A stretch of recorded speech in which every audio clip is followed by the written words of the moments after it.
Kalau dalam firman Tuhan kan jelas dikatakan itulah roh Yesus Kristus katanya Bang. Nah, kalau dia roh Yesus Kristus kan bisa juga disebut dengan Yesus Bang. Sekarang yang datang setelah Yesus kan roh kebenaran, penghibur lain, kata Yesus. Aku akan minta kepada Bapa agar Bapa mengutus seorang penghibur lain, penolong lain. Jadi setelah dia terangkat ke langit, yang datang siapa? Penghibur lain kan? Iya, itulah roh kudus, roh kebenaran. Itu Nah, yang datang kepada Paulus siapa? Itu, Bang. Hah? Yang datang kepada Paulus siapa? Iya, roh Kristus. Itu kan, tambah-tambahin lagi. Kenapa Anda bisa berkata seperti itu? Karena Bentar, Bang. sebenarnya yang ada dalam diri Anda itulah roh kejahatannya, roh jahatnya. Kita kembali ke Lukas 21 tadi Bang ya. Di situ kan jelas tertulis. Sebab banyak orang. Itu kan Yesus mengatakan orang gitu Bang. Tidak ada mengatakan dalam bentuk apa, cahaya atau apa begitu Bang. Intinya orang-orang yang waspadalah kepada penyesat yang datang kepadamu dengan memakai namaku dan berkata, akulah Yesus. Waktunya sudah dekat. Jangan kamu percaya. Iya, di situ kan dia tidak menjelaskan mengenai iblis atau di situ kan ditulis orang Bang. Maksudnya ya orang yang menyesatkan begitu, bukan iblisnya begitu Bang. Itu kan jelas di situ tulis. Hei, saudara, Matius 24 nomor 24, Yesus palsu dan nabi palsu. Mereka akan melakukan mukjizat untuk menyesatkan orang-orang pilihan juga. Kalian bukan orang pilihan. Orang-orang pilihan itu murid-murid Yesus. Itu adalah orang-orang pilihan. Tapi murid-murid Yesus pun disesatkan. Apalagi kalian yang bukan orang pilihan. Makanya kan yang tidak sesuai dengan pengajarannya Yesus, ya itulah yang penyesat Bang, begitu Bang. Nah sekarang ada nggak ajaran Yesus tentang kekristenan? Ya adalah Bang, kan keselamatan hanya pada dia. Apa? Coba tunjukkan ajaran Yesus yang ada di Kristen. Ya misalnya baptis. Hah? Baptis. Berdoa dalam namanya. Baptis. Sekarang yang ngajarkan Anda tuh membaptis siapa? Tertulis di mana itu? Tertulis di mana itu? Di bentar. Matius 28 ya kalau nggak salah, 19. Pertama-tama itu diajarkan oleh Allah Bang kepada Yohanes, ya kan? Iya betul. Lalu Yesus juga mengajarkan baptisan kepada murid-muridnya. Di mana tertulis itu Bang? Yohanes juga. Di mana tertulis? Bentar ya, kitab Yohanes.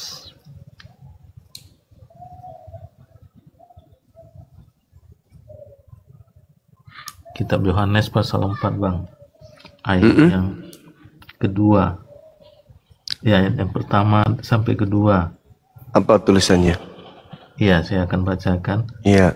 Ketika Tuhan Yesus mengetahui bahwa orang-orang Farisi telah mendengar bahwa ia memperoleh dan membaptis murid lebih banyak daripada Yohanes, meskipun Yesus sendiri tidak membaptis melainkan murid-muridnya. Yesus tidak membaptis. Anda udah baca kok. Iya, maksudnya dia mengajarkan muridnya membaptis. Itu dia. Membaptis dalam nama siapa? Di sini nggak diajarkan Bang. Nah itu dia. Makanya sekarang permasalahannya adalah di Kristen ini pokok pondasi akidahnya itu apa? Menyembah Yesus, menuhankan anak Maria. Itu ajaran Yesus. Ibadah hari Minggu itu ajaran Yesus. Makan babi itu ajaran Yesus. Tidak bersunat itu ajaran Yesus. Mengutuk hukum Taurat itu ajaran Yesus. Merasulkan Paulus itu ajaran Yesus. Inti dari hukum kasih Bang, hukum kasih. Hukum kasih itu sudah dibatalkan oleh Paulus. Nggak bisa lagi. Nggak ada yang dibatalkan Bang. Itu kan Hei, gini Bang. inilah saya katakan. Itu Inilah saya disempurnakan menjadi hukum kasih begitu bang. Yesus menyempurnakan itu. Inilah Sudah saya digenapi semua hukum-hukum seremonial, hukum-hukum itu semua bang sudah digenapi. Alamak, Disempurnakan, pandai kali. disempurnakan menjadi hukum kasih bang. Ya, yang Ini mana itu bukan kasih? dihapus. Yang mana itu kasih menurut Anda? Ya, kasih Nah, kepada misalnya. Tuhan Allah itu kan Nah, contohnya, hukum pertama. contohnya kasih kepada Tuhan Allah itu gimana? Jangan ada berhala. Jangan ada berhala. Di mana dalilnya jangan ada berhala? Udah ada aja. 10 perintah di 10 perintah. Jangan Tuhan ada Bang. ilah lain, jangan ada sembahan Ya. lain. Nah, Jangan membuat patung kan ada di situ. Jangan membuat sembahan patung. Anda ada berapa ini sekarang? untuk disembah, untuk disembah. Jauh usah ingat. terlalu jauh. Untuk Sembahan disembah. sembahan Anda ada berapa? Satu. Bapak. Allah Tritunggal. Siapa namanya? Dasar Allah. pengikut iblis. Tuhanku Yesus Kristus. Nah, Yang Anda tidak sembah Allah Yesus. Tritunggal.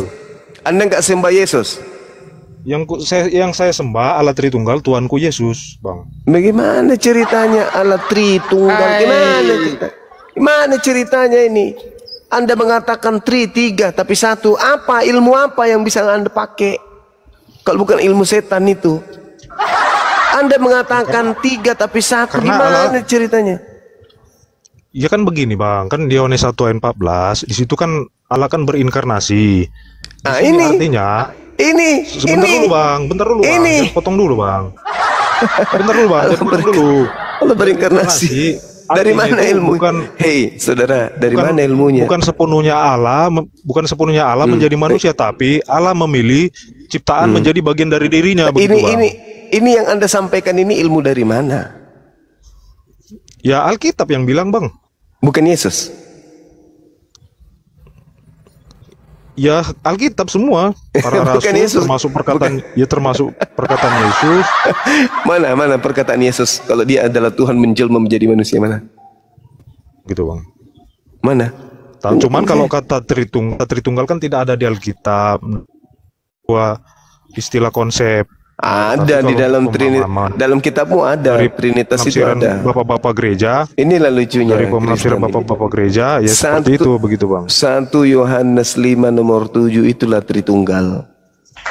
Masa nggak ada dalilnya? Ada dalilnya itu Tritunggal. Yang tidak ada dalilnya itu Makanya berbicara Allah itu bukan berbicara mengenai angka 1, Bang, tapi kesatuan begitu, Bang. di mana yang ngajarin siapa kayak gitu? Ya dari bahasa Ibrani kata ehad kan bukan hanya angka 1, Bang, tapi kesatuan, Bang. Coba bukalah, Bang, di apa, Bang? Ehad kesatuan. Bahasanya Ibraninya ehad. Oke, Iya, bahasa sekarang Ibrani. saya tanya sama saudara. Oke. Ehad. Kitabnya Yahudi ketika mereka menyembah kepada Elohim, Elohim ini ada berapa pribadi? Kalau Elohim enggak itu konsepnya Yahudi. Kalau itu kan beda konteks, Bang. Ini kan kita Ya, itu dia bicara berarti kekristenan, Anda Bang, gitu, Bang. berarti dengan ucapan Anda ini beda konsep, berarti dengan katanya Anda sudah membentuk Tuhan baru. Kan perintahnya jangan ada ilah lain. Nah, ternyata ilahnya orang Yahudi dengan ilah Anda itu kok membentuk berbeda. Tuhan baru? Kan dari kejadian kan jelas, Bang. Allah menciptakan sesuatu dengan firman-Nya. Nah, Allah sekarang berfirman, masalah Allah berfirman, sekarang begini. Ketika Anda berbicara mengenai konsep Tuhannya orang Yahudi sebelum ada Tuhannya Kristen bernama Yesus ini, itu ada berapa pribadi? Ada dua pribadi. Dua Ada pribadi. Apa itu? Allah Bapa dan firman-Nya. Allah Bapa dan firman-Nya. Itu dua pribadi. Ya. Firman ini adalah pribadi yang berdiri sendiri. Dua pribadi, tapi begini, di situ kan di Perjanjian Lama belum ada kata Roh Kudus. Kan belum ada di situ. Perjanjian Lama. Kan lucu Anda. Tapi di situ sebentar Bang, kasih saya waktu ngomong, Bang. Lucu Anda. Nah, di situ yang Roh Allah itu yang seperti menghinggapi dihinggapi Roh Allah, dipenuhi Roh Allah, itu Roh Kudus, Bang, begitu. Sekarang yang saya pertanyakan ini, Anda mengatakan Tuhannya Yahudi ada dua pribadi. Oke? Pribadi Bapa dan pribadi Firman. Firman ini bisa berdiri sendiri. Tidak, kan itu Ya, terus tidak bisa dipisah. kenapa Anda mengatakan itu pribadi? Karena yang menciptakan firman itu yang menciptakan, Bang. Loh, kata siapa firman yang menciptakan? Di mana tertulis firman menciptakan? Di kejadian. Kejadian. Kan Allah, Di mana? Allah berfirman. Itu Allah berkata. Allah berkata, berkatalah Allah. Berarti hakikat Allah ini yang berkata, bukan berkata yang berkata. Gimana Ya ceritanya? karena Allah menciptakan. Allah menciptakan segala sesuatunya dengan berfirman, kan? Gini bang ya, aku gini bang, Gimana aku ceritanya? ya itulah firman itu kuasa bang. Firman itulah kuasa begitu bang. Enggak, Alam semesta. firman begitu. ini pribadi baru. Firman ini pribadi yang berbeda dengan Bapa, dengan Elohim. Ya pra inkarnasi ya itu Sama, bang kan Bang. setelah Gimana inkarnasi. ceritanya? Inkarnasi Pra lagi. inkarnasi bang. Kok ada inkarnasi? Inkarnasi. Kok Anda memasukkan inkarnasi ke konsep Yahudi? Emang Yahudi kenal konsep inkarnasi? Tidak, Ya kan- Paman. Tidak, Paman, katanya. Kenapa Ya Anda kan Allah bicara kan dari sudah tadi? sebelumnya kan Allah sudah menyatakan dirinya bang kepada Nabi Musa dalam bentuk api, dalam bentuk pokoknya dari perjanjian lama itu Allah sudah berkali-kali menyatakan dirinya begitu. Dan di perjanjian baru Iya, Tuhan menciptakan. Allah menyatakan dirinya dengan berinkarnasi firman-Nya gitu. Kok berinkarnasi? Allah juga kan sudah menyatakan dirinya dalam bentuk api bang. Itu juga inkarnasi. Di mana dalilnya? Teofani. Di mana dalilnya? Setahu saya di dalam Kisah Para Rasul 7 menjelaskan itu malaikat, bukan Tuhan. Itu kan Bapak Yahweh bang yang bertemu dengan Musa bang. Termasuk yang Dari di Gunung Sinai. mana Bapak Yahweh ketemu dengan Yang di Gunung- Musa? Di mana yang di Gunung dalilnya? Sinai, Di mana dalilnya? dalam bentuk itu api. malaikat. Itu malaikat, bukan Tuhan itu. Malaikat bang. Itu Nah, Bapak Yahweh bang. Dia inilah menyatakan susahnya. dirinya bang dalam bentuk api bang. Inilah kalau modal mulut, tidak ada ilmu sama sekali, asal ngomong. Ya coba mana dalilnya bang kalau itu. Kisah Para Rasul 7 nomor 35. Kita kan berbicara Yahudi bang. Abang tadi kan konsep Yahudi bahwa Ini Allah itu bohong tidak pernah kitab Anda menyatakan nih. dirinya. Ini kitab Anda nih. Kitab Anda Ya gunakan kan tadi nih. Anda abang nggak bilang Anda nggak Allah ngerti ya? tidak artinya itu kan Anda menyatakan tidak diri, mengerti Bang. kitabnya Yahudi. Allah Yahudi Anda nggak tidak pernah Bapak Yahudi tidak pernah menyatakan diri begitu. Ini sekarang Tuhan menyatakan dirinya ada dengan menciptakan kamu. Emang kamu itu ciptaanmu sendiri? Bukan. Tuhan menyatakan dirinya kepada manusia dengan cara menciptakan manusia. Tuhan menciptakan alam semesta ini. Bukti bahwa Tuhan menyatakan dirinya itu ada. Baca dalil dulu deh, baca Ya, dalil dulu. makanya Allah itu Ini kalau orang bodoh, orang jahil tapi manusia. ngotot kayak Tapi gini jadinya. Allah memilih ciptaan itu menjadi bagian dari dirinya begitu bang.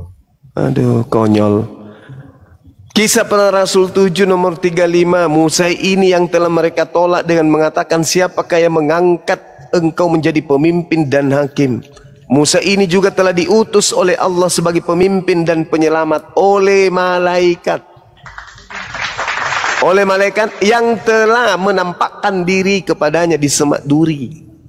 Malaikat, Bung, malaikat. Malaikat. Itu di mana? Di kitab Anda tuh, Kisah Para Rasul 7 35. Perjanjian lama bang. Kita kan Ini bicara- bohong. Tadi kan abang kan tadi bicara Yahudi. Abang Ini tadi bicara kitab Yahudi. kitab Anda ini bohong. Enggak, konteksnya jangan dari lu bang. Ini kan konteksnya Yahudi. Kitab bang. Anda yang mengatakan bahwa yang datang kepada Musa itu malaikat. Bohong kitab ini. Sebentar dulu bang. Kita kan Enggak lah, Bang. Benar. berbicara. Ya benar. Berarti yang datang kepada Musa siapa? Keluaran. Tuhan atau malaikat? Malaikat. Malaikat. Ini si logos ini otak ayam dipakai. Di keluaran bang. Di keluaran ini yang waktu Allah menyatakan diri kepada Musa di Gunung Horeb. Konsekuensinya Anda menolak Kisah Para Rasul. Sebentar dulu bang. Kan abang bilang tadi konsepnya tidak mungkin Allah menyatakan seperti Yahudi. Abang tadi kan intinya dalam Yahudi juga tidak pernah menyatakan diri kan gitu. Sementara di keluaran ini Allah menyatakan diri kepada Musa dalam bentuk api dari semak belukar gitu, semak duri. Itu malaikat tuyul. Astagfirullahaladzim, ya Allah ya Karim. Bahkan Yesus mengatakan dalam Yohanes 10 loh, nomor 34, 35, 36. Bukankah di dalam... Kenapa Malik? Di sini kan abang nggak baca di Keluaran 3:14. Di situ kan Bahlul, aku adalah Yesus sendiri mengatakan, bukankah di dalam kitab Tauratmu tertulis siapapun yang diserahi tugas untuk menyampaikan firman maka dia adalah Allah. Jadi kalau jangan lari dulu. Abang udah lari. Kan gini bang, tadi kan abang bilang malaikat. Udah bisa nggak orang ini diturunkan aja bang, orang ini. Abang baca Keluaran 3:14. Orang Bahlul kayak anda itu nggak layak untuk tampil di depan saya untuk berdiskusi, paham? Ke gereja sana, colok pantat pendeta. Bahlul kali kau. Kau ngotot menggunakan kitabnya orang Yahudi, itu bukan kitabmu. Iblis, kitabmu sendiri yang mengatakan. Bahkan Yesus yang berkata ketika dituduh, orang ini menghujat. Yesus dilempari batu. Yesus klarifikasi loh. Hei kalian, bukankah di dalam kitab Tauratmu tertulis siapapun diserahi tugas untuk menyampaikan firman, maka dia adalah Allah. Makanya saya mengaku Allah, karena tugas saya menyampaikan firman. Kitab Keluaran anda bawa. Sedangkan dalam kitab para rasul, kitab anda sendiri mengatakan yang datang kepada Musa itu malaikat. Nomor 38-nya, Musa inilah yang menjadi pengantara dalam sidang jemaah di padang gurun di antara malaikat yang berfirman kepadanya di gunung Sinai. Susah kali ngajarin orang kalau cuma dogma, doktrin, dongo, bahlul. Lucu. Ingin disadarkan, ingin diwaraskan, malah lebih cinta gila permanen. Apa sih? Kok kamu, saudara Logos ini kok lebih cinta pantat pendeta daripada Bibelnya sendiri? Bibelnya yang mengatakan itu kok. Bahkan di data 59-nya dikatakan apa di sana? Di kisah para rasul 7 itu. Kamu telah menerima hukum Taurat yang disampaikan oleh malaikat-malaikat. Akan tetapi kamu tidak menurutinya. Apa sih? Masa Bibel sendiri ditolak? Bukan begitu bang. Di dalam lah ini kitabmu. Kitabmu yang mengatakan itu. Kamu percaya Torah atau kitabmu? Percaya Torah. Ya sudah, buang kitabmu. Dengan begitu agamamu memang agama kingkong. Kenapa bisa kingkong? Ya beda, imannya beda, Taurat kitabnya mengatakan beda. Kenapa bisa kayak gitu? Ya karena iblis. Dibaik-baiki nggak mau, dikerasin baru mau. Itu pun harus di-kick dulu, suruh ke gereja dulu, colok pantat. Susah. Udah kita ngajarin loh.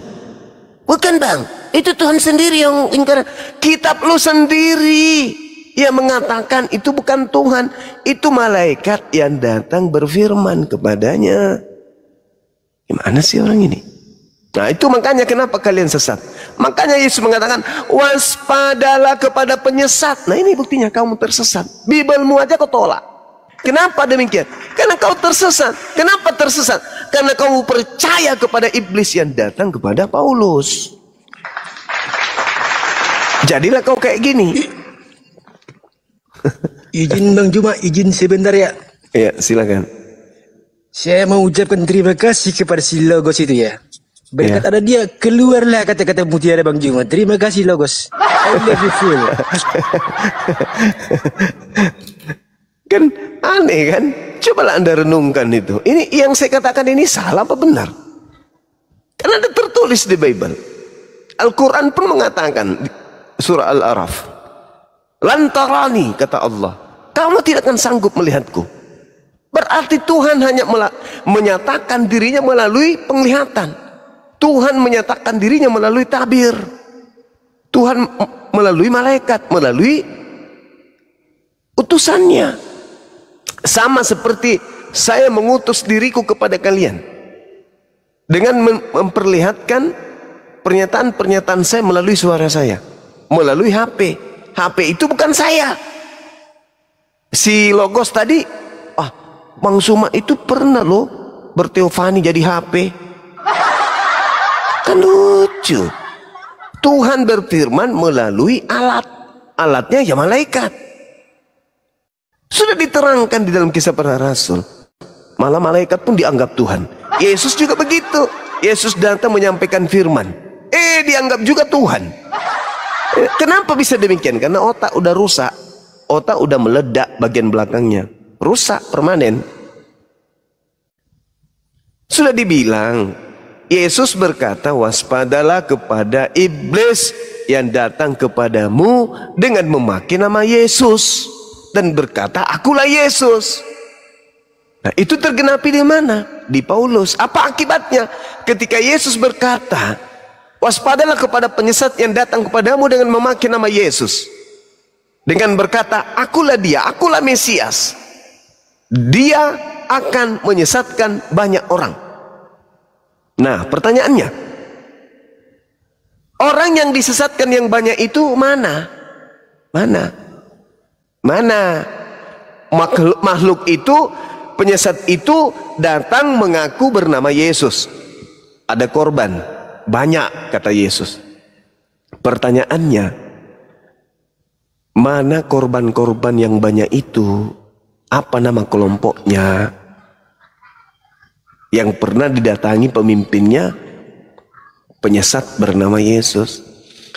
Islam, pemimpinnya Nabi Muhammad. Pernah tidak ada penyesat datang kepada Nabi Muhammad mengaku Yesus?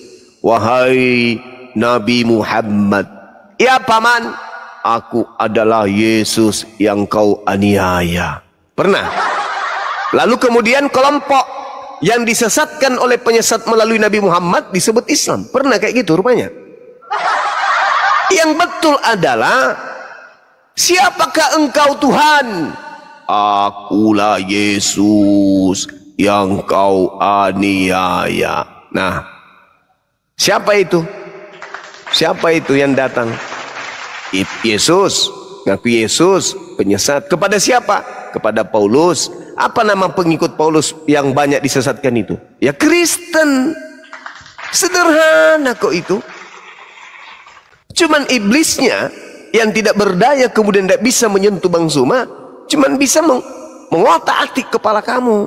Jangan percaya, jangan percaya, jangan percaya, jangan. Bang Suma itu penyesat, jangan kau percaya.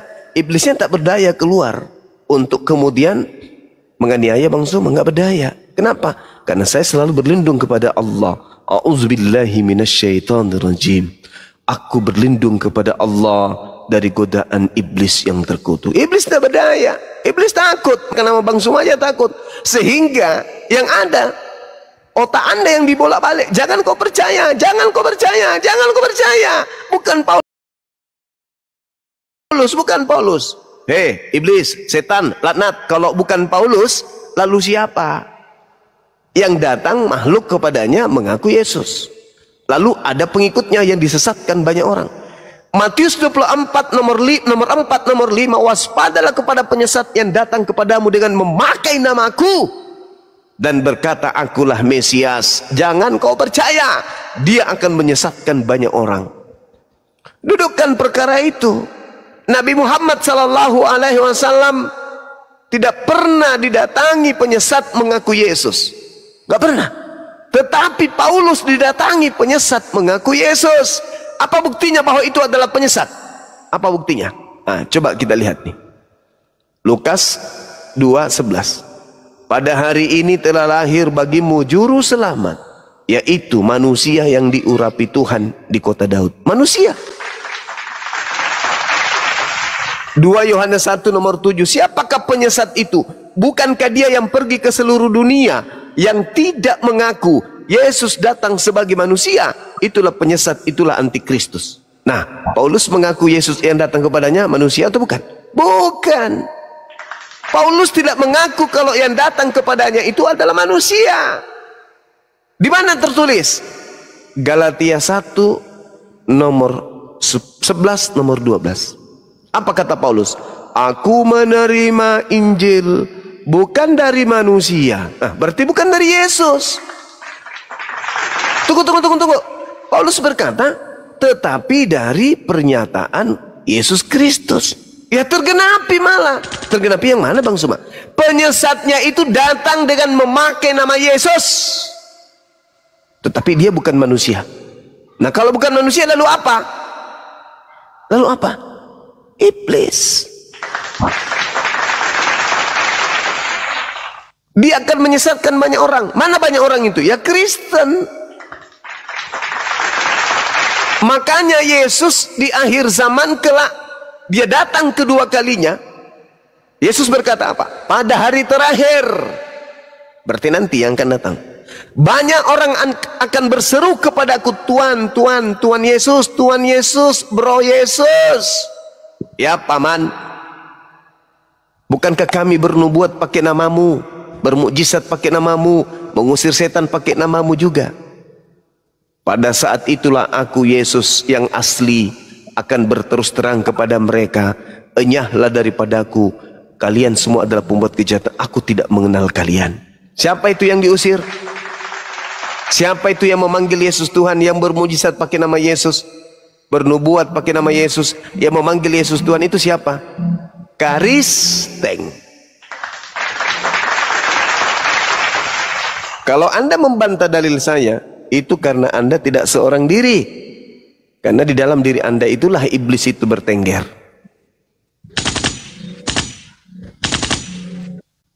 Mutar-mutar ke sana kemari, mutar-mutar, membantah dalil kitabnya sendiri.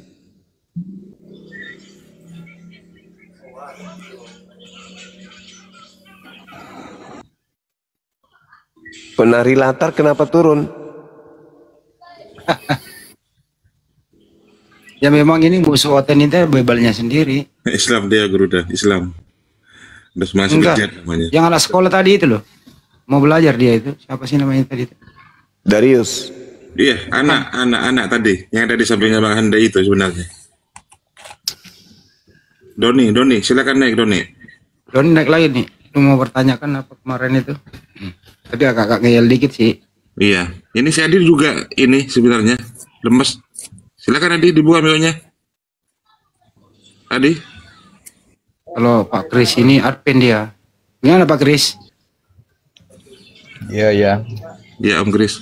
Adi dulu, barangkali ada mau yang disampaikan kepada Bang Juma. Silakan Adi. Iya, kalau saya sih kalau Bang Suma mengarahkan bahwa Paulus itu menggenapi yang dikatakan Yesus, ya, akan muncul nabi palsu, bagi saya Bang Suma itu keliru ya menanggapi, memahami kitab itu. Karena Paulus itu ajarannya itu bukan menentang Yesus. Jadi justru Paulus itu mengajarkan bagaimana orang-orang Kristen harus hidup supaya bisa selamat di dalam Yesus. Bahkan Paulus sampai mati ya demi Kristus. Jadi kalau menyamakan nubuatan Yesus itulah si Paulus itu nabi palsu atau ketemu iblis, itu salah. Itu kan hanya pendapat Bang Suma. Nah, karena ini kitab kami, ya Bang Suma sering membuat kesimpulan di luar makna yang sebenarnya. Ya, itu. Bang, kalau saudara berbicara mengenai Paulus, jangan bernarasi bebas lah. Sedikit agak-agak menggunakan akal. Dan sandarkan pernyataan saudara itu ketika Anda berbicara mengenai Paulus berdasarkan ucapan Paulus. 2 Timotius 4 nomor 6, mengenai diriku Paulus, darahku sudah mulai dicurahkan sebagai persembahan dan saat kematianku sudah dekat. Persembahan apa ini Paulus? Paulus artinya dia rela mati demi Injil Kristus. Ya. Dia semua hidupnya baik tubuhku, jiwaku dan roh dipersembahkan demi Kristus, demi kemuliaan nama Yesus.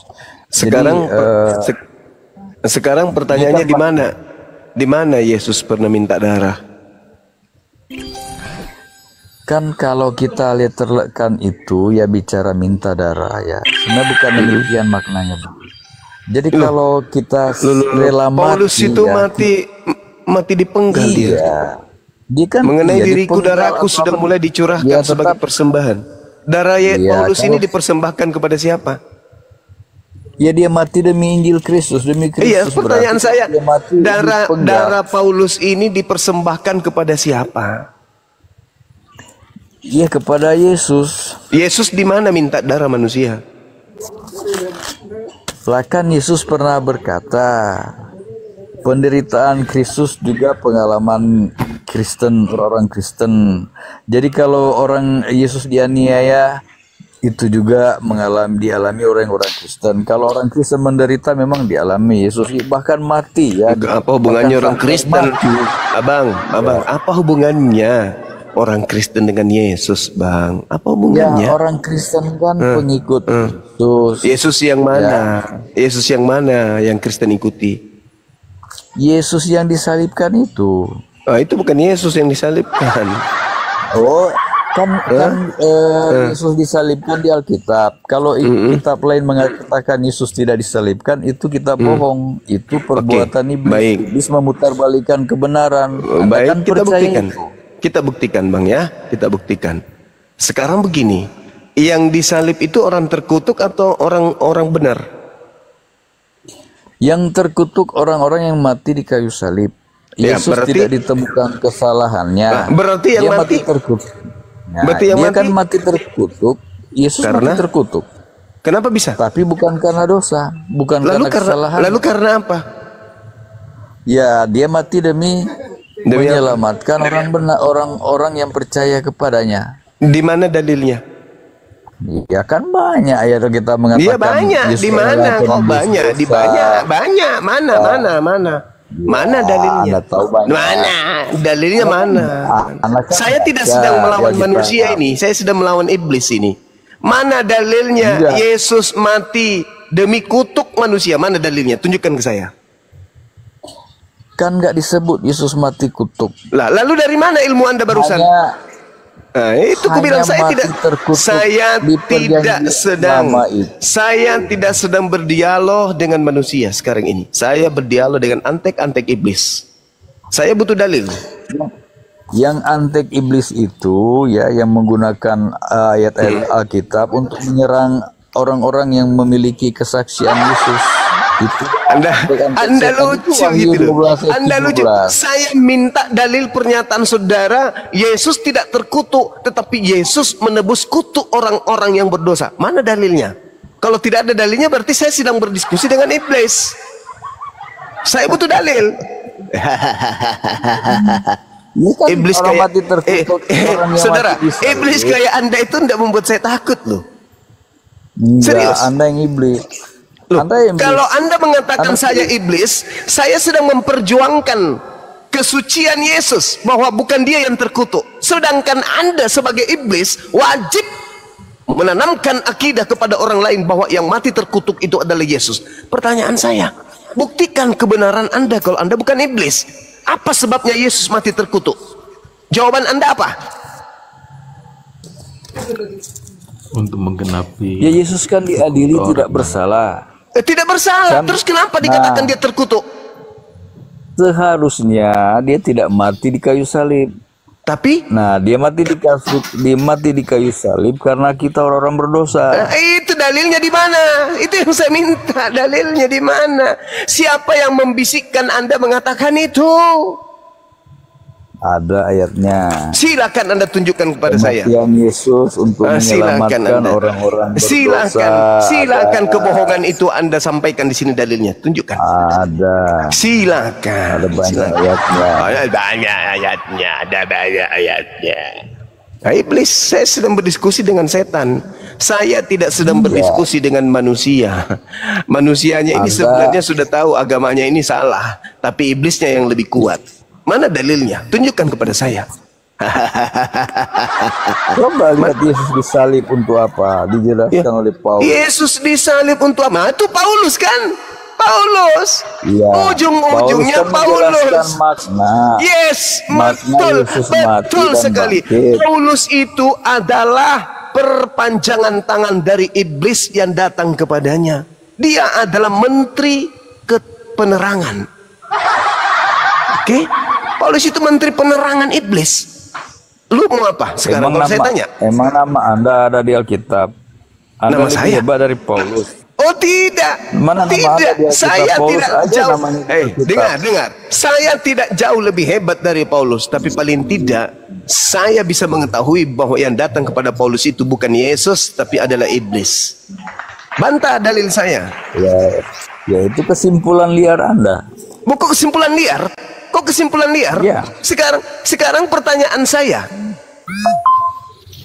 Yesus datang dalam bentuk apa untuk yang kedua kalinya?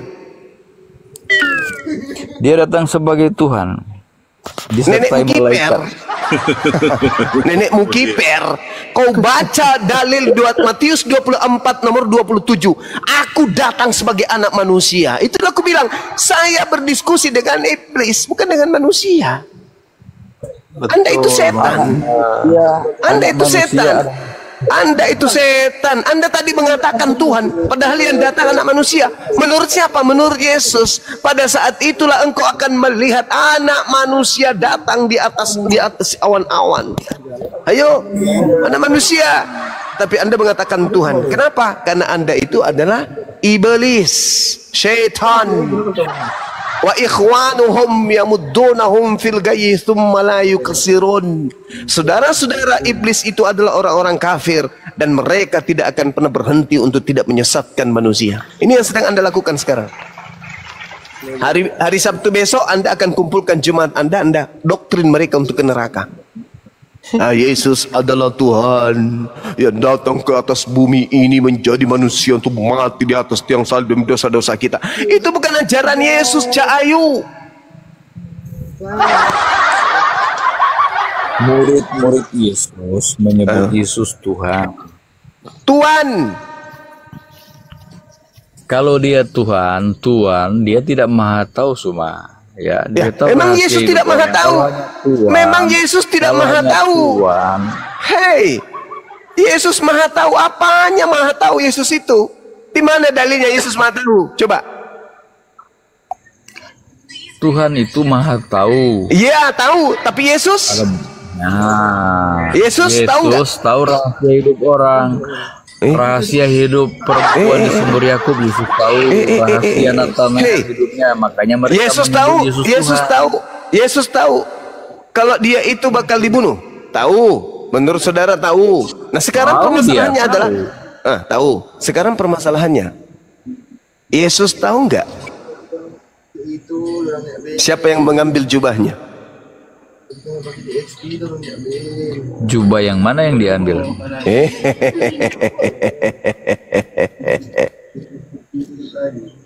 Jubah yang diambil prajurit? Atau Anda mau hubungkan dengan kain lenan? Bukan.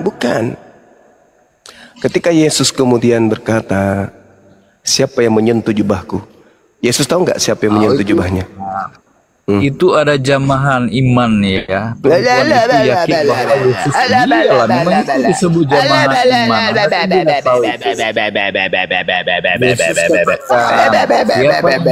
Dia kan saya tanya samamu, Yesus tahu nggak siapa yang menjamah kemudian jubahnya? Yesus tahu nggak? Yesus katakan begini, dengar ya. Siapa yang menjamah jubahku. Nah, karena dari diri Yesus berasa ada jamahan iman, ada orang yang begitu percaya dengan menyentuh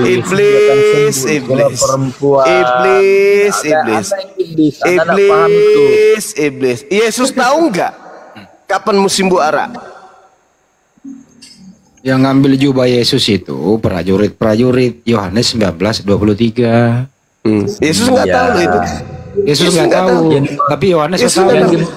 Yang dimaksud Jadi Anda itu sedang menggaungkan, Anda itu sedang mengagungkan sembahan Anda yang iblis itu yang ngaku Yesus. Yesus mengatakan apa? Aku tidak tahu menahu. Bahkan dia mengatakan bahwa aku tidak dapat berbuat apa-apa dari diriku sendiri. Nah itu Yesus asli. Tapi Yesus yang kau gaungkan itu, Bung, itu adalah iblis. Sampai-sampai Anda sebagai perpanjangan tangannya ingin membodoh-bodohi manusia semuanya. Yesus itu maha tahu, tapi tidak tahu. Yang Anda maksud itu iblis. Makanya di dalam Yohanes 14 nomor 30 Yesus berkata, tidak lama lagi aku akan berkata-kata kepadamu, sebab aku akan pergi karena penguasa dunia itu telah datang. Siapa penguasa dunia yang dimaksud oleh Yesus? Ayo. Eh, eh, eh, eh, Menteri Penerangan Dajjal. Menteri Luar Dalam. Hei, siapa penguasa dunia yang telah datang itu? Hei, aku harus pergi sebab penguasa dunia telah datang. Siapa tuh penguasa dunia yang telah datang menurut Yesus? Kepada aku telah diberi kuasa. Itu siapa? Hei, saudara Kristen, Yahudi palsu. Buka mic-nya, jangan pura-pura ditutup sendiri lah. Bisa dibuka kok itu. Yahudi palsu dengan menggunakan istilah Advent biar dianggap sama seperti Yahudi. Tapi KW. Ya, kau agamamu apa? Saya sama seperti Yesus. Apa samanya dengan Yesus? Ibrani 5 nomor 7, Yesus disebut sebagai anak yang soleh, bukan sebagai seorang Kristiani. Cuma ini anti Kristus, bukan pengikut Kristus. Kau kan anti Kristus. Jangan emosi dong, jangan emosi. Pertanyaan saya, aku memang harus pergi sebab penguasa dunia itu telah datang. Siapa penguasa dunia itu? Jangan Anda kaitkan Yesus berkuasa dengan penguasa dunia lalu kesamaan kata bukan berarti kesamaan hukum. Tidak salah paham. Iblis sedang mengejek. Penguasa dunia itu adalah iblis. Itulah yang keluar dari kubur. Mengaku-ngaku Yesus, kepada aku telah diberi kuasa, pergilah ke seluruh dunia, jadikanlah seluruh bangsa menjadi pengikutku. Itu siapa? Itu siapa? Itu siapa yang mengaku diberi kuasa? Itu siapa itu? Iya kan Yesus memberi kuasa kepada murid-muridnya. Emang jelas. Aku tidak dapat berbuat apa-apa dari diriku sendiri. Itu ucapan siapa? Itu ucapan Yesus. Tapi kuasa lalu siapa yang Yesus? Adalah Lalu siapa yang mengatakan kepada aku telah diberi kuasa? Yesus mengatakan kepada aku telah diberikan kuasa di surga dan di bumi. Tadi dia mengatakan aku tidak dapat berbuat apa-apa dari diriku sendiri. Kok keluar dari kubur tiba-tiba kepada aku telah diberi kuasa? Itu siapa? Kan dia mengagungkan Bapa di surga. Dia tahu sedang melalui keturunan iblis. Caranya berdiskusi gini. Yesus berkata, aku ini kalau kamu lihat sama melihat Bapa. Aku ini kalau berbicara itu perbicaraan Bapa. Apa yang kau dengar dari mulutku bukan dari aku tapi dari Bapa. Pekerjaanku adalah pekerjaan, makananku adalah pekerjaan yang diperintahkan Bapa untuk kulakukan. Tapi semuanya itu, kata Yesus, aku tidak dapat berbuat apa-apa dari diriku sendiri. Tiba-tiba saja ada makhluk keluar dari kubur. Kepadaku telah diberi kuasa. Pergilah ke seluruh dunia, jadikanlah orang menjadi Kristen. Itu siapa? Siapa itu Cak Ayu? Cak Ayu itu siapa? Jadi menurut Anda, Yesus itu kan tidak mati dan tidak bangkit. Yes. Nah, terus yang diceritakan Ibu Yesus, apa yang terjadi dengan Yesus? Ibu Yesus kan saksi. Di mana Ibu Yesus menjadi saksi? Di mana Ibu Yesus? Salibkan dia, mereka menyaksikan Yesus disalibkan. Oke. Sekarang kalau itu adalah Yesus yang disalibkan, pertanyaan saya, apa kesalahan Yesus? Kenapa dia terbukti bersalah? Berarti bukan Yesus. Tidak adil. Berarti bukan Yesus. Tidak adil. Berarti bukan Yesus. Tidak menemukan kesalahan, salah. Berarti memang bukan Yesus. Tidak adil. Manusia berarti bukan Yesus. Berarti bukan Yesus. Sederhana. Berarti bukan Yesus. Kalau bukan Yesus, kenapa Maria harus menangis? Setelah Yesus diturunkan dari salib, kenapa dia harus bersedih? Di mana anaknya yang dilihat? Di mana? Tunjukkan dalilnya di mana? Tunjukkan dalil. Di mana dalilnya? Di mana dalilnya? Di mana dalilnya? Ada baca saja. Di mana dalilnya? Kita tahu itu Mana ada, dalil? tapi Anda memang Ada dalil. anti ya, anti. Saya minta dalil. Saya tidak anti. Mana dalil? Saya butuh dalil. Mana dalil? Sebelum Yesus Mana disalibkan, dalil? dia sudah mengatakan kepada muridnya bahwa dia akan mati dan bangkit, tapi Petrus menolak. Petrus tidak percaya. Kemudian dia kata, Yesus katakan, enyahlah kau iblis, karena Petrus Di mana tidak percaya dikatakan? akan Di mana Yesus mengatakan aku akan mati dan bangkit? Di mana? Tunjukkan dalilnya. buka di Matius. Dia hanya Matius berapa? Matius berapa? Tinggal sebut. Matius berapa? Matius berapa? Yesus berkata anak manusia akan diserahkan dan akan dibunuh dan bangkit pada hari ketiga. Anak manusia. Anak manusia itu bom-bom juga bisa.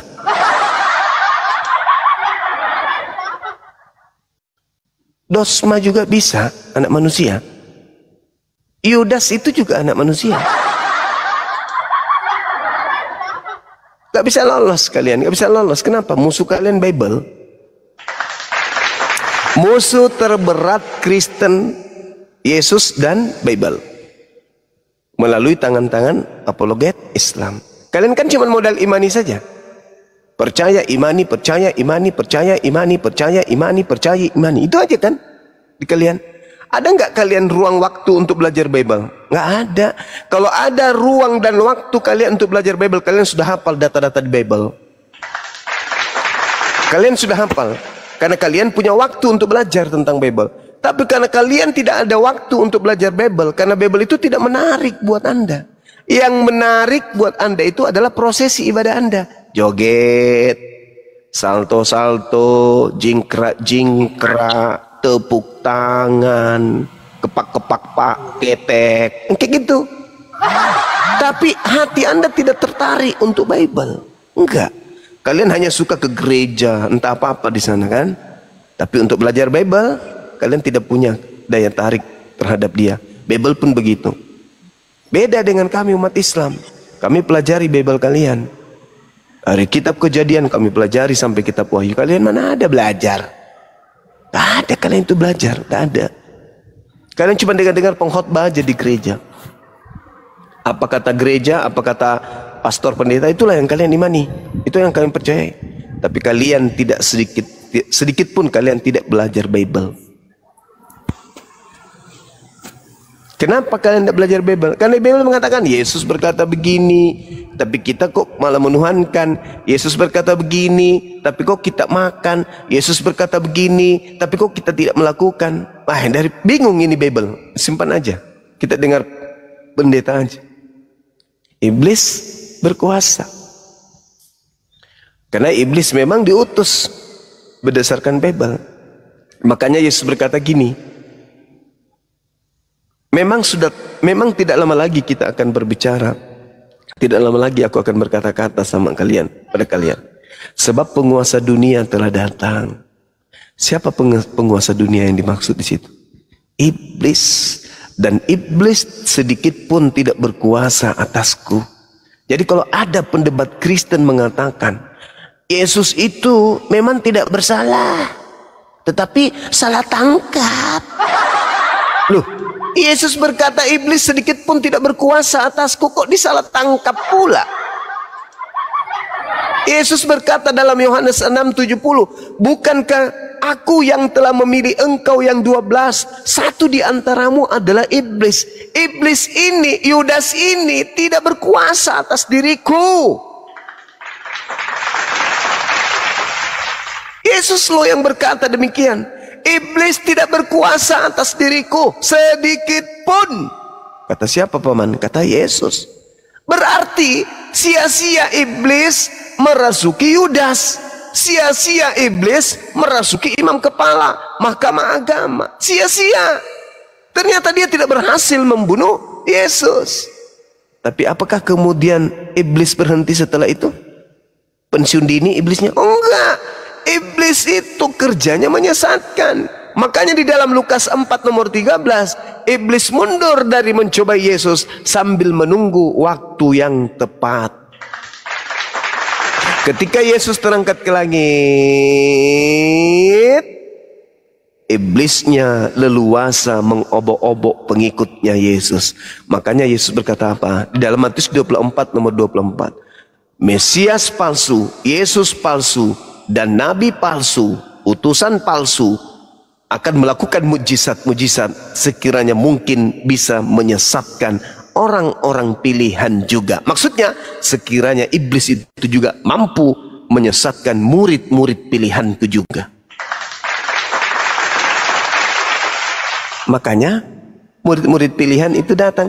Inilah tanganku, inilah kakiku, rabalah akulah dia. Ada apa dengan kalian? Murid-muridnya ketakutan sebab mengira melihat hantu.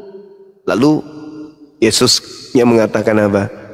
Adakah di antaramu yang memiliki makanan? Dikasihlah makan. Ikan goreng lagi campur madu. Makan. Setelah itu murid-muridnya percaya. Dapat yuk kalau kau ada ilmu yuk tentang Joir Allah. Gara-gara itu kok kabur terus. Apa sih monyet ini? Nangis kau nangis. Monyet ini. Panjang. Penyembah iblis. Kau penyembah iblis tuh. Ibrahim ayat 4. Yang datang kepada Paulus siapa? Yang datang kepada Paulus siapa? Yang datang kepada Paulus siapa? Yang datang kepada Paulus siapa?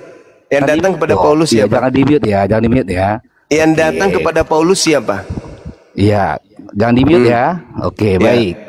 Yang datang kepada Yesus adalah penampakan. Yang datang kepada Paulus. Yang datang kepada Paulus itu siapa? Dia nggak pinter. Yang datang kepada Paulus itu siapa? Surah Ibrahim ayat 4 Allahmu penyesal. Yang datang kepada Paulus itu siapa? Yang datang kepada Paulus itu siapa? Yang datang kepada Paulus itu siapa? Katanya guru.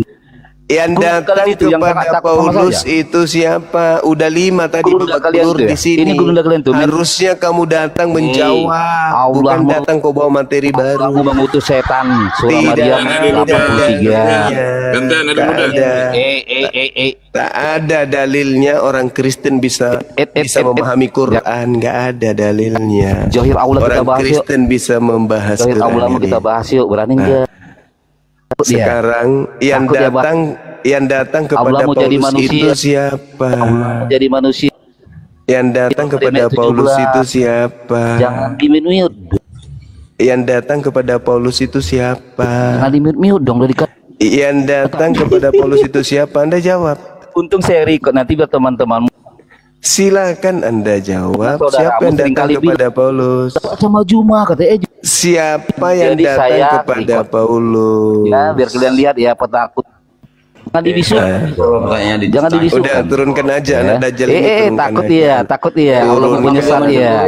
Turunkan anak monyet, turunkan. Kalau tadi nggak bisa diskusi. Kalau kau hebat. Assalamualaikum warahmatullahi wabarakatuh, Abang Dan. Waalaikumsalam warahmatullahi wabarakatuh. Silakan Bang. Waalaikumsalam warahmatullahi wabarakatuh. Pandu, kasih dulu. Izin Bang Zuma ya. Jadi teman-teman ya. Sekali lagi ya, saya kasih nih opening pedas. Izin Bang Zuma ya. Bismillahirrahmanirrahim. Untuk teman-teman viewer di bawah yang sangat baik ataupun pura-pura baik, serta manusia yang beriman, juga manusia yang masih mencari keimanan ya. Saya Kaiser Nero Juntak menyiarkan langsung dari frekuensi Roh Kudus 3,1 Sungai Jordan, Ketua Dewan Pimpinan Pewarta Bukit Golgota. Kencangkan tap-tap layarnya sahabat di bawah agar akun kita kuat dan anti report. Dan jangan lupa follow akun host narasumber di atas. Sekali lagi saya ingatkan untuk narasumber Tritung, Protestan, Katolik, Wanes, penyembah knalpot Mio yang menuhankan pelak Pajero. Kalau naik komal diskusi bawa otak dan akal, akademis dan duduk manis. Sebelum bernarasi, tampilkan dan gunakan dalil dan data sesuai dengan tekstual. Boleh merujuk teks original. Kalau ditanya konsep Tritunggal, jangan kau jawab dengan asumsi konsep tambalan aspal. Pembahasan di sini penuh edukasi, pembelajaran, bermutu dan berisi. Bukan opini dan bukan asumsi imani. Kita kasih paham karena kami APII. Jangan menjual isi biblos dengan dogma doktrin sejengkal karena isinya produk gagal. Awalnya ajaran kasih, akhirnya cerita nakal. Boleh terangkan sesuai paradok, tapi terima nanti kenyataannya jika ketabok. Viewer di bawah itu bosan dengerin kalian narasumber yang bodoh, karena lebih asik membaca majalah bobo. Kalau sudah mau nyerah dan teler, mendingan kau turun dan baca majalah populer. Kalau cuma mau khotbah, doktrin dan dogma, mendingan diam, nyimak jadi berhala, atau kau nongkrong saja di rest area. Perlu digarisbawahi, diskusi jangan tantrum kayak tadi ya. Kesurupan, serangan jantung, gangguan kejiwaan. Harap diskusi bantah dengan dasar menggunakan dalil dan data. Paparkan dengan baik, narasi, literasi, kolerasi, komparasi, tidak menggunakan diksi-diksi asumsi, kontrasepsi, cekcokologi, apalagi geoblokologi. Ingat, narasumber memberi dedikasi, viewer penonton di bawah mendapatkan edukasi.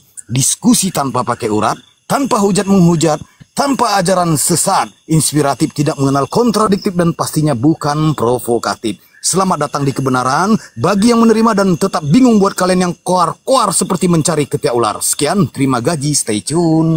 Baik, mantap. Panjang Ketiak juga. Mantap. Tapi ada satu yang kurang itu. Maksudnya tadi ada bau terasi. Gitu loh. Besok-besok tambahin. Ya, Selipkan itu dikit. Besok kita tambahin, besok kita tambahin. Ya. Siap perintah. Saya juga mau menyampaikan sesuatu karena ada channelnya Akang Satria ini baru. Tolong di teman-teman bisa dikunjungi channel baru. Cari aja di pencarian YouTube. Nama channel barunya itu Dosen Debat Lintas Agama. Juga nama channel barunya Dosen Debat Lintas Agama. Ya, tolong nanti dikunjungi, dicari agar bisa berkolaborasi tapi tidak bau terasi. Kira-kira begitu. Stay tune. Gue ikutin nih, stay tune. Masuk. Jadi host kalau Bang RH kalau mau naikin yang lain boleh naikin yang lain, nggak apa-apa, saya diturunin. Sekedar menghimbau saja nih. Sekali lagi boleh ya, kasih satu menit ya, biar kasih kita paham ke bawah siapa kita ini API ya. Untuk penyembah plastik Indomie yang menuhankan lanceng ceba, kalau cuma doktrin dan dogma, Tuhan dikonsep menjelma jadi manusia, lalu reinkarnasi teofani seperti amuba, mending kau tuhankan saja si Kribo Saibaba. Dari nenek moyangku pintar pakai celana legging, ya, sampai nenekku pintar naik sepatu roda dan menjadi top global pro player Mobile Legend, tidak akan ada ditemukan satu data dalil di Bible Oten, Tuhan jadi manusia dan manusia jadi Tuhan seperti Satria Baja Hitam ataupun Ultraman. Bahkan teman-teman, ingat, dicatat, sampai Presiden Korea Kim Jong-un dan Vladimir Putin jadi kiper timnas Indonesia, tidak akan pernah kau temukan konsep menjadi satu jiwa. Ingat, satu menjadi tiga bagaikan Naruto membelah raga. Kalau cuma congor dan koar-koar sok pintar tanpa menggunakan data dan dalil, bagaikan orang gila mencari ketiak ular.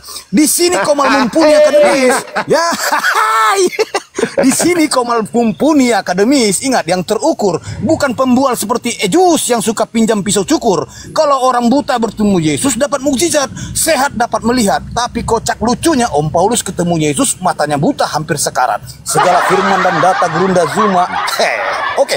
Ingat ya. Ingat sekali lagi, segala firman dan data Gurunda Zuma sudah bacakan, tapi Anda masih memutar balikan. Satu pertanyaan yang ditanyakan, tapi 11 jawaban yang kau lontarkan, itu pun salah semua. Ya, ingat, Gurunda Zuma akademis, Islam mendunia. Ya, ingat, no handi no party, pakar jebakan Sparta. Silakan hadapi sampai kau berak celana. Sekian, stay tune. Terima kasih host. Assalamualaikum warahmatullahi wabarakatuh. Sampai kau berak celana. Sekian, stay tune. Terima kasih host. Waalaikumsalam. Mantap kali lah host kita ini. Aduh. Assalamualaikum warahmatullahi wabarakatuh. Waalaikumsalam warahmatullahi wabarakatuh. Waalaikumsalam. Mengucapkan salam pergi yang jauh ya pakai tato. Siapa nih pakai tato nih? Yang naik yang oten ya, jangan Islam naik, yang oten naik ya. Nah, itu dia. Yang oten naik ya. 3 surat untuk oten ya, teman-teman ya, sementara ya. Alhamdulillah bisa berjabat tangan dengan Bang Juma. Betul ulun pen berat banget sama Bang Juma. Alhamdulillah. Betul ulun. Oh, ini wallah Gurunda. Masya Allah. Alhamdulillah bisa bergabung. Alhamdulillah Bang. Saya mendengar Bang Juma masalah debat sama saudara Terserani, Masya Allah.